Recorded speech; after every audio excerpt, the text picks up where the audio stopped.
Yo, what's going on, guys? It's your boy Dignified TW. We're back and we're finally here with the Giannis Antetokounmpo build. You guys have been heavily requesting it. Really do appreciate all the support, guys. We're gonna go through the badges. We're gonna go through the whole entire build, so stay tuned, guys. If you're new to the channel, make sure you drop a like. But let's go ahead and get right into the video. All right, so for the first thing right here, you're gonna see we made him a power forward, right-handed, number 34. Power forward is big here. I do believe it gives you the best defensive badges rather than a small forward. All right, guys, so the pie chart that we ended up going with was this one right here, was the defense and finishing. Now, a lot of people were asking me how I was getting defensive badges in Hall of Fame.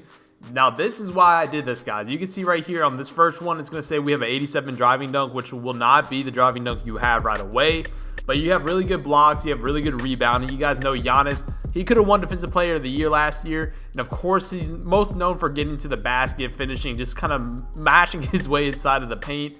Of course, the shooting stats aren't amazing, but Giannis honestly isn't the best shooter anyway.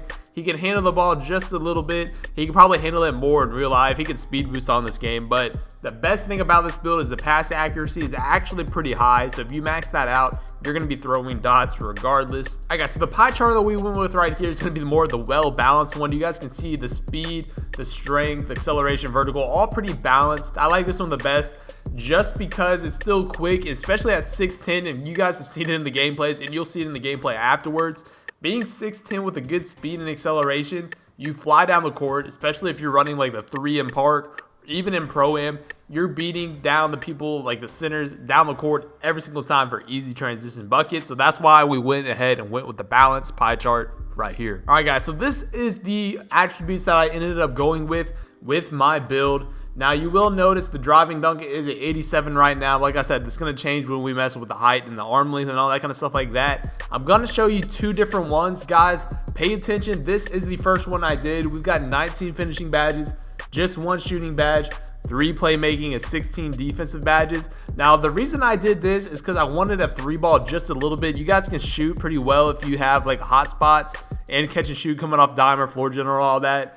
I just wanted to be able to shoot the ball just a little bit. Some people might not want to. So to be honest with you, some people might not even mess with the shooting at all. You can see I messed with my ball handling right here. The post moves I didn't touch. But this is what I did. I got 70 offensive rebounding, 70 defense. The steal is good. Lateral quickness is there. Perimeter defense is good. And of course, we're going to be able to guard a lot of those big men in the paint. Now, to be honest with you, if you guys don't want any shooting, on this one right here, I went with 6 playmaking because I do believe downhill and quick first step are really good gold badges, so you'll be able to have both of those on this one if you guys wanted to do it.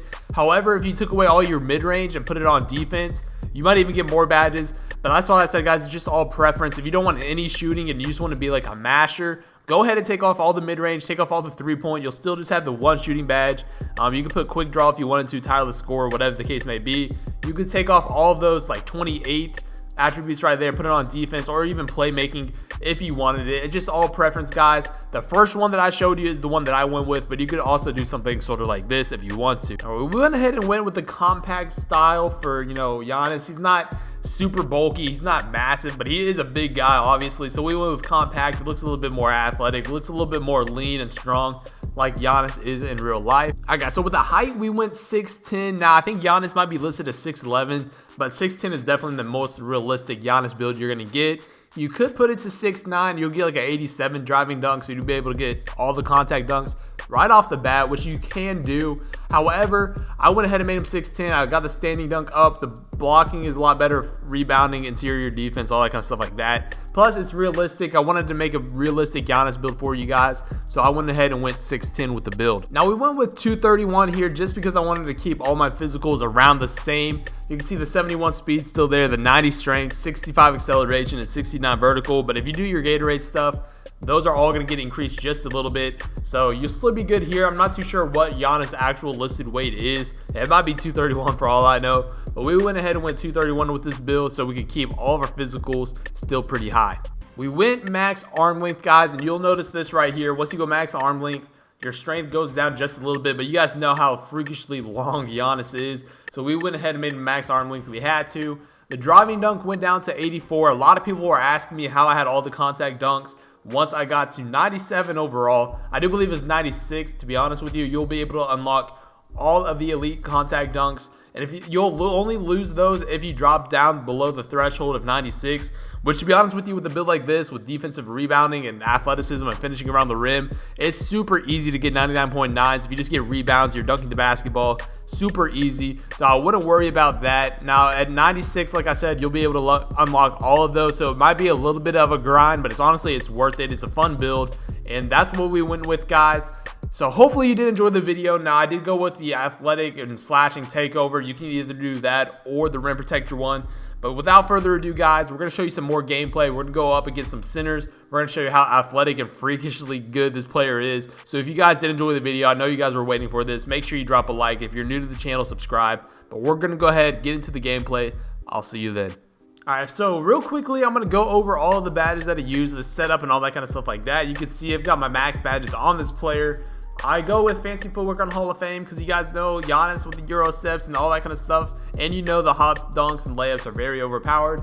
Contact finisher Hall of Fame. I do use relentless finisher and slithery finisher, both of them on Hall of Fame. They seem to work out very well for me. Now, it's all preference with this last one. You can either do like a couple bronze.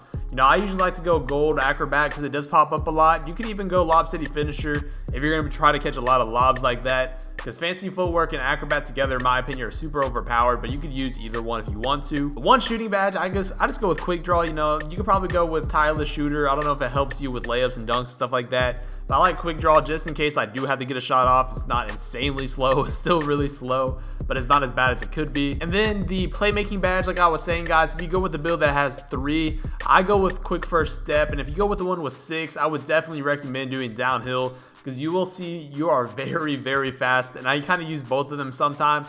I'll either take this one off and put on downhill, and it's insanely fast if you put those two together. And then lastly is going to be our defense, guys. I go with Hall of Fame rim protector because I try to get snatch blocks, and I like blocking the bigger men down low. Just because I have rim protector, I'm able to jump up and get, you know, those blocks a whole lot easier. I go with gold rebound chaser, gold intimidator, gold chase down artist, because I feel like my guy goes faster in transition when you have this trying to block shots.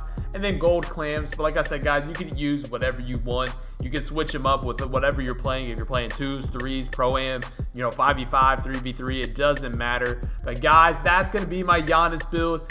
Like I said, it's super fun. I'm going to show you guys some more gameplay because you guys seem to love it. So if you're new, like I said, make sure you subscribe. Let's go ahead and watch the gameplay. All right, guys, so we're back at the park, and typically the lineup that I like to run with is my Giannis build at the 3. Usually like to have a lockdown that can shoot the basketball, and then of course somebody that can dribble up. You can see right here, this game we're going against a slasher, an offensive threat, and the center down below is a paint beast. All right, just remember that it's a paint beast. All right. But anyways, guys, if you have any questions about the build that you're seeing, the creation, if you're not getting something right, you don't understand something, make sure you let me know down below in the comment section. Because, guys, I think if you grind this build out, you're going to have a ton of fun. Just not only because it's good for the 3s. If you like playing Rec Center, boom, it's good for that as well. If you like playing 5v5, there you go. 3v3, it's good if you want to have it at the 2 or even at the 3. It's just so versatile. You're going to have a ton of fun with this all the time. Also, guys, a week from today, the NBA season is starting. That's crazy, isn't it?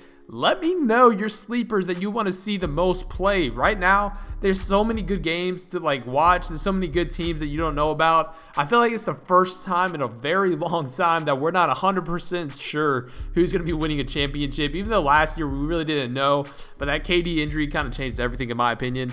My opinion is if KD doesn't get injured, they're winning that series. I know some Raptors fans are going to be mad at me, but that's what I think.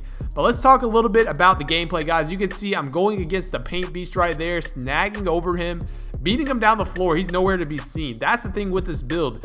I made the speed and acceleration just high enough to where I'm able to outrun these centers. A lot of people think a 7'3 is going to be able to snag on a 6'10. Rightfully so, but it's all about positioning. It's all about vertical this year, in my opinion. That's why you see a lot of guys go 6'11 and whatnot. But watch this right here, 2K. What happened to the buff of the paint? You see how many times he just pump faked right there like he's Hakeem Olajuwon? Like, what is he doing pump faking that many times and still being able to score on a 30+ contested shot? But again, you can see me cooking up right here, taking the easy layup. If you guys are wondering how I do that little hop jumper backwards on a big man without losing the ball, go watch the video I uploaded yesterday. I explained everything, how to do it. It's very simple. It's pretty fun to do if you could use it correctly. But you can see, man, the athleticism on this build with slashing takeover. The blow-bys are insane. After you get the blow-by, it's easy dunks, easy alley-oops. You catch everything every single time. You see Johnny throwing it up again. To me, in traffic, it doesn't matter. We're lobbing it, we're catching it, throwing it down with one hand. We got 17-7. Johnny intercepts it. I'm running down the floor. Look how far away the paint beast is from me, guys. This build is so much fun, man. Hopefully you guys did enjoy the video. That's going to be the end of it. After I steal the basketball right here, you can see the IQ, knowing the pass is going to come. But if you guys want to see more of this build, let me know in the comment section. Any challenges you want me to do with this, always let me know. But guys, thank you for all the support. It's been your boy Dignified. I'm out.